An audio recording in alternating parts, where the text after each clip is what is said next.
নমস্কার, শিকারপুর প্রাথমিক বিদ্যালয়ের পক্ষ থেকে আপনাদের সকালের শুভেচ্ছা। আজকে একটা বিষয়ে আমরা আপনাদের অবগত করতে চাই। এর আগে আমরা এই বিষয়টায় 3টে ভিডিও করেছি। এইটা হচ্ছে 4 নম্বর ভিডিও। আমরা সিরিয়াল বাই সিরিয়াল এই ভিডিওগুলো ছাড়ব। বিষয়টা হচ্ছে, গত শনিবার এই যে তানিশা মণ্ডল, তাকে অজানা কিছু কামড়ায়, কিন্তু তার কোনো চিহ্ন দেখা যায়নি। কিন্তু ওর শারীরিক কিছু পরিবর্তন আমরা দেখে সঙ্গে সঙ্গে হাসপাতালে নিয়ে যাই এবং মেয়েটি 30 ঘন্টা পরে ছুটি পায় এবং তার সুচিকিৎসার বন্দোবস্ত কালনা সুপার স্পেশালিটি হসপিটালে হয়।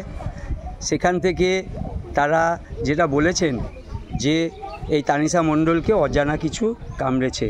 আপনাদের কাছে আমাদের একটাই নিবেদন, সেটা হচ্ছে এই বাচ্চাদের কোনো রকম সন্দেহজনক কোনো শারীরিক মানসিক পরিবর্তন লক্ষ্য করলে আপনারা অতি সত্বর নিকটবর্তী হাসপাতালে নিয়ে যাবেন।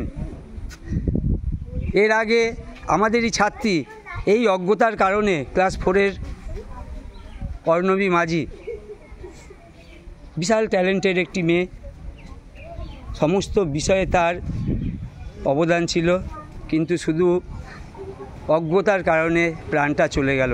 বিষাক্ত কালাচ। আমাদের এইখানে কৃষিপ্রধান জায়গা, শিকারপুর প্রাথমিক বিদ্যালয় কৃষিপ্রধান জায়গা, সেখানে স্বভাবতই প্রচুর সাপের সারা বছর উপদ্রব। ফলে আমরা সাপ বিষয়ে ভীষণ রকম সতর্ক, কিন্তু সাপ তো মেরে ফেলা যাবে না। সাপকে মেরে তো এই সমস্যার সমাধান হবে না। তাহলে আমাদের সতর্ক হতে হবে।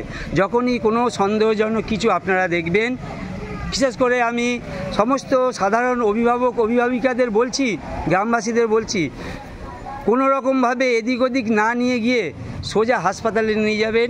হাসপাতালের ডাক্তারবাবুদের, নার্সদের সেবায় তানিশা মণ্ডল ফিরে এসছে। সবাই তানিশার জন্য হাততালি দাও।